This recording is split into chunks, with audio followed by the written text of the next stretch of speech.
Today I'm going to be showing you how I make my chicken tenders. When it comes to chicken tenders, I love them to be soft yet crunchy. There's nothing worse than when you're taking a bite out of a chicken tender and it tears up the roof of your mouth. It's like you're eating some French bread and it's just, I can literally just feel it in my mouth as we speak. But I'm gonna be showing you how we make it today.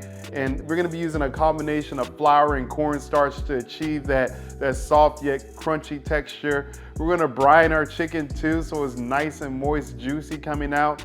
Because I don't know about you, but despite how big the party is, whether it be a couple of people or a big group, I end up reheating these later on, and nothing's worse than reheating chicken and it's just dry and crunchy, and then the breading falls off and it's all soggy. It's not a good time. So I'm gonna show you how I make it, and a little added bonus along with that too as well. We're gonna make a homemade ranch too as well. I'm not even a big ranch person, which is incredibly funny. I prefer a blue cheese. But when I make chicken tenders, I like to have ranch with it. And when it's homemade, it tastes way better getting it out of the bottle. In fact, you're probably never gonna want to get it out of the bottle again after seeing this. So you're already here. Join me in the kitchen and let's get started. Before we begin our chicken tenders, I'm gonna make a homemade ranch. For this, we need 1 cup of mayo. Hopefully you don't struggle to get it out like I did with these measuring cups. 1/2 cup of sour cream, 1/2 cup of buttermilk. If you can't find buttermilk in your grocery store, you can put a tablespoon of apple cider vinegar in the milk, and after about 10 minutes it turns into buttermilk. We call that magic. 1 teaspoon of dill weed, 1 tablespoon of chopped chives.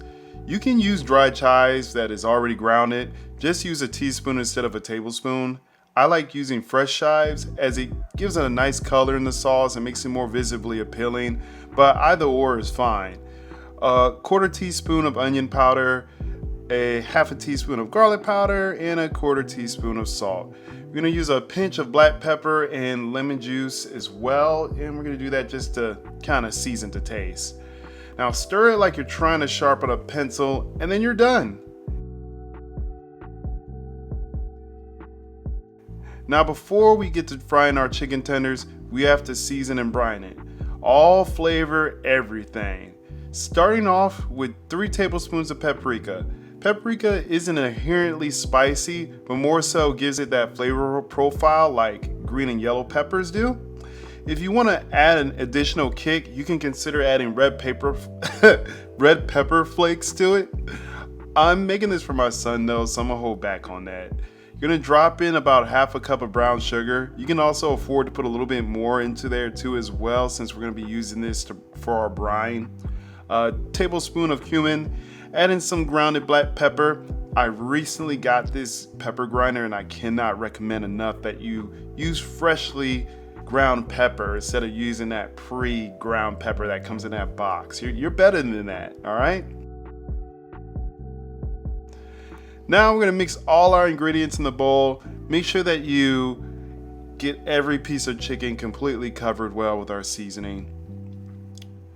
Once you work the seasoning enough, add about 1.5 cup of buttermilk to the bowl.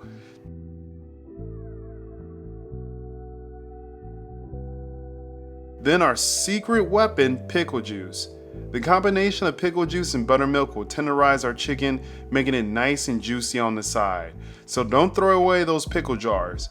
Make sure that the chicken is completely covered and put it in the fridge for about 30 minutes. Take your chicken out and let it rest until it gets to about room temperature. This is just going to ensure that our chicken cooks evenly. We're going to be using a mixture of cornstarch and flour for our dredging. Cornstarch makes it a bit crispy and lighter, so we don't have to worry about it cutting the roofs of our mouths. And I find that when we do it this way too as well, it's a little bit more forgiving when we have to reheat it later on. Add some salt and pepper and mix it well with a whisk.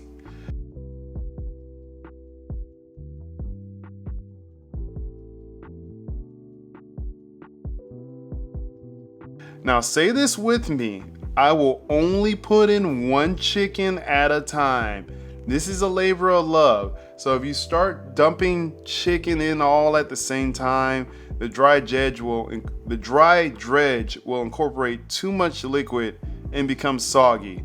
So just 1 at a time here. Yes, I'm telling you this from experience. I definitely tried to speed up the process by putting a little bit more in there than I should have, and it ended up being a little soggy mess. If this does end up happening to you, then of course you can just add in additional flour and cornstarch. But then, you're just keep adding more stuff to it. Let's just get it right the first time. Now, take the time to admire your hard work as we finished pretty much the hardest process of this. And now they're literally begging you to fry them in our oil. With that being said, we're gonna warm up our vegetable oil on medium heat to 350 degrees. Now, please listen to me when I say medium heat.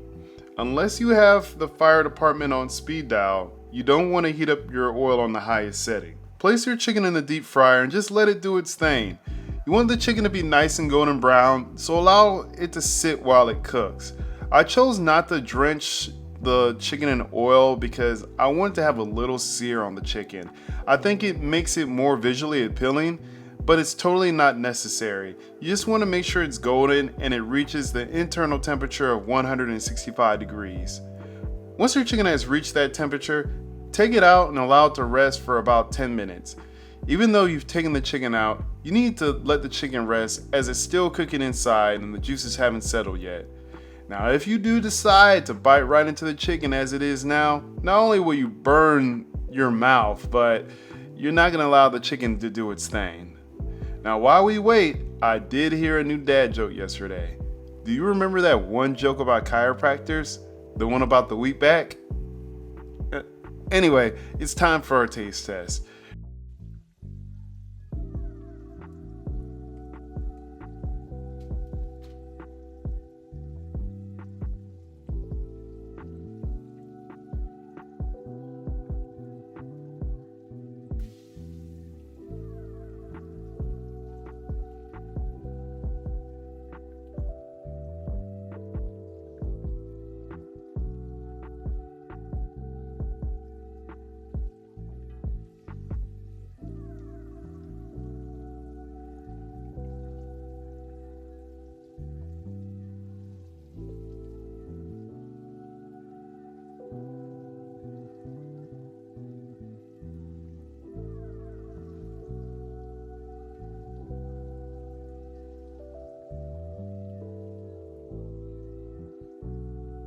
Chicken should smell amazing, and the best part, you get to dip it in our homemade ranch sauce that we made at the beginning of this video. If you have excess ranch sauce, you can put it in a mason jar. Just keep in mind that since we made it with fresh ingredients, it's only going to last for about 2 weeks. Judging by the look on my face though, it's definitely a 10 out of 10 experience. If you decide to save some for later, I suggest throwing them in the air fryer or in the oven to reheat them rather than in the microwave. The microwave is typically not your friend when it comes to reheating, but we'll save that for a different video. I want to thank you for watching today's cooking recipe, and if you enjoyed the content, I would invite you to come back and check out my future content by hitting the subscription button. Extra credit if you give me a like. You can follow me on social media and share the results with me. Y'all have a great day, drink plenty of water, and I'll see you next time.